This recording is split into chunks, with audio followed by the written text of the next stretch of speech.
Hi Andrew, I'm going to give you some feedback now on how you can make those final improvements. So the first thing I would like to do is to look through a previous student's work with you, just to show you exactly the standard that the examiner is used to seeing, so that you're able to make sure that you're able to work to that standard. So if I show you this one here, this is from a student from a couple of years ago who made a lamp.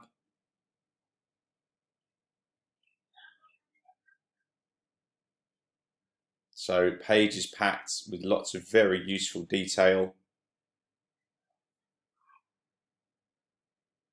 This is available on the classroom, so you can look at it, you can show your parents it, but you can see the standard of work that we're being presented with.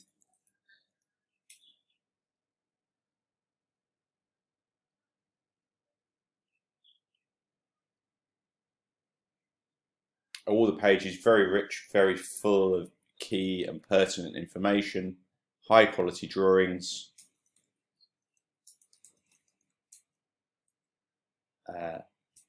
very clear communication.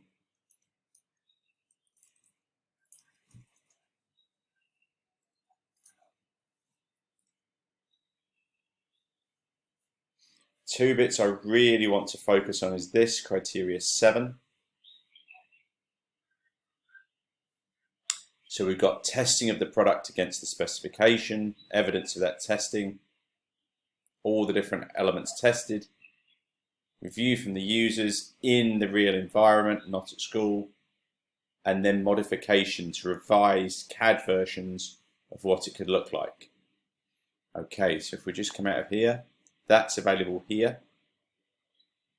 So if we go to your one, I have to say first off, you've made some improvements since I've last seen it, which is great. So we've now got more information to work with. One quick comment here, slides 6 through 15, you have gone ahead and changed the border layout like we asked you to do. So you put the blue border around it with the page numbers,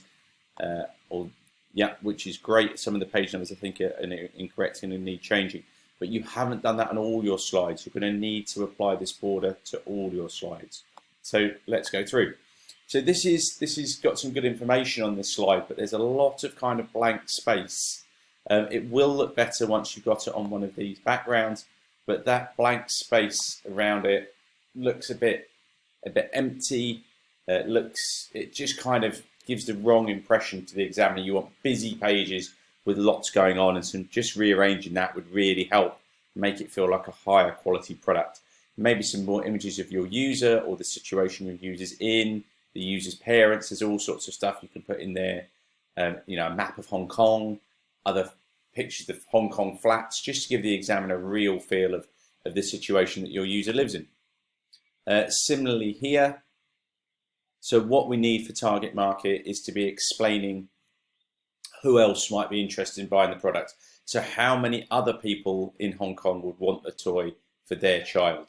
I would not be putting in a picture here of a product so very similar to yours. I think that's a mistake doing that, because it shows the examiner, well, it could imply to the examiner that you've simply copied it. So I would put something else in there. Criteria 2, that's a decent research plan. Design constraints, these are supposed to be the things that limit the design of the product. So you've said size is important, but told me nothing about size. You've said location of use, you've not shown me the location of use. So when we come back to this sample one, which I should have left open, you can see just the level of detail that you're up against, that the examiner will be seeing from other people. So his location of use, look, we've got an actual photo and measurements. So things like this could be really useful. I know that in your design, you're going to be running a car down your slope. So if we just find that similar product, you run a car down here. So get me some pictures of car sizes. Just photograph cars, get me those sizes. Here we've got ergonomics. And again, this is okay. Some useful information you found offline, but there are two things missing. You've not reached a conclusion, as that's how that's going to change your work, and you've not put any first-hand research. So again, go back here. How does this student do it?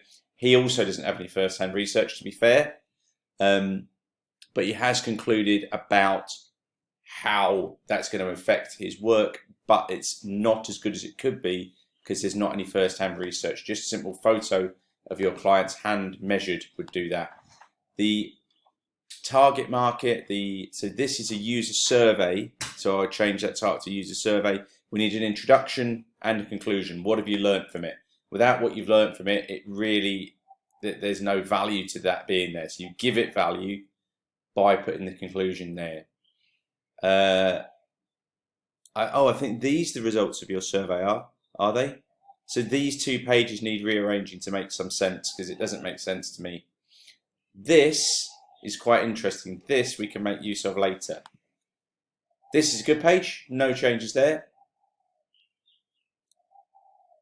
This one is a mistake because you're showing the examiner your product already exists, so we need to change that. Your product looks so very similar, the examiner will think you've just copied it, so we can't use that. This is good. So you've actually added since I last saw that, so that's good. I'm glad you've done that. So we've got 1, 2, 3. We just need to change this one. Okay. Specification. I would look at reducing some of these titles. They just look like they're kind of there to take up a bit too much space. And have we now gone away from the standard border design? Yeah, you need to be keeping that standard border design. So by reducing the title, you can use the standard border design there. Please make sure that as many of these are measurable as possible. So the numbers here, very good. Number here, good. Just make sure wherever you can, you put numbers in. It seems you've got a good amount of numbers. And just things like this, just look scrappy. It doesn't look like an A-grade piece of work if you've got words split like that. Just doesn't look like you've gone back in and checked everything. This I need to talk to you about. It's great, great, great to see a cardboard model. We'll look later. It's a very high quality one, I have to say as well. I'm very impressed at that. We'll need to look later at where that's going to go.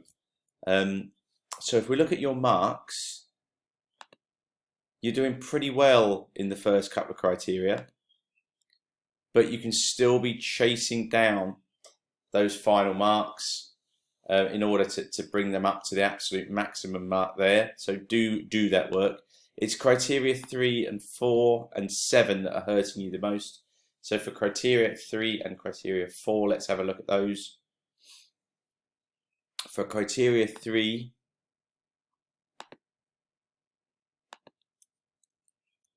we've got a mood board. Again, this white space, we need to lose that. It just doesn't look good. The drawings, they're pretty good. The review, again, look how squishy this looks. It just doesn't look great. So please rearrange that. And you need a review from your client. That's what you desperately need.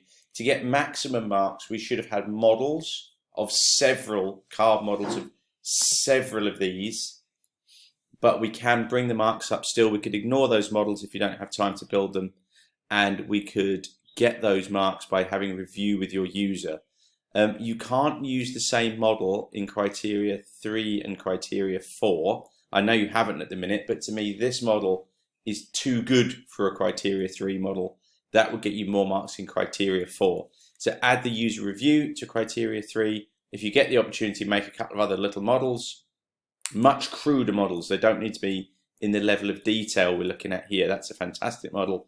You could just really quickly make some simple models of one like this, one like this, one like this. A simpler model of that. Flat base, flat top parts. So instead of going to all this intricate detail, you can make a really simple one and maximize out your marks for criteria 3. Criteria 4, if we go back to this sample one, criteria 4, you're supposed to be telling me the history of the thing. Yeah, I'm just checking the recording's still going. You're supposed to tell me the history of how it developed. So if we just come down to here, This is criteria 4. So we see the story of how the thing develops. Every decision that was made, why was that decision taken, what testing was done, how can we improve? So we see the story from beginning to end. With your one, it kind of feels like you've put some photos here, you've told bits of the story, but I don't really feel like, you know, why would you go from that straight into looking at finishes? That's just an odd leap to me. I would want to see those models you built in there first. That would be a really good start to criteria 4. Then maybe to look at materials. Again, this page just looks really blank and like you've just shoved it in last minute. This is a great page. These are good, although I'm not sure what this is about, because you don't end up making a car. So unless you explain why you're not going to make a car, that would be fine. You could say that you were doing it to give your user more opportunities to make different sorts of cars. And the same, we're now seeing repeat images that we've seen before. We've seen all these images before, so that just doesn't look good. So let's see. This image appears multiple times, as does this one. So that's a no-no. Here, you seem to be making some changes, so that's pretty good. Here again, I'm not really sure what's going on because we don't make the car. So this criteria 4, I would best describe that as somewhat confused. Putting those models in can certainly help, and then explaining your thinking can certainly help there. So that's criteria 4. For criteria 5, again, sort out these headings. Just looks messy. Doesn't look like a student that's really into it if you do things like that. Once you've put the borders on this will look neater. That's good. This is much improved, well done. You've gone from an orthographic that didn't make sense to a pretty perfect orthographic there. Sorry, although I'm saying, no, having said that, this is the front view, this is the top view, so it should be above it, and that is the side view, which seems to have fallen over. So having said that's great, that's not arranged correctly. Can you go back and watch the videos that I sent you again and get the lineup of this correct? If I just explain an orthographic. An orthographic drawing means an inline drawing. It's simply 3 views. So here's a 3D object, a top view, a front view, a side view. Top, front, side. Your one, you've got the top below, the side above it, and the end view seems to have fallen over 90 degrees. So for your one, we see your design. We should see this side of it. The top view should be above it, and the end view should be next to it. So those, you're going to need to go back into Fusion and redraw those. Your criteria 6 is much improved, well done. We just need those title blocks sorted out, and again the size of the fonts all sorted out. The other one that's really hurting you is criteria 7. It's good to have a review with your client, but again, there's a lot of blank on that page. Can we sort that out? Once you get the photos in there, that would be good. Once you complete that, that would be good. And the other thing you're missing, you're throwing away a whole pile of marks, 4 out of 10 marks for this section, because you've not put any improvements in. What this student's gone in and done is simply in Fusion has made changes and explained those changes. So Andrew, that was a lot to talk about today, a lot to get through. You just need to let me know any questions you've got and we can work on those together.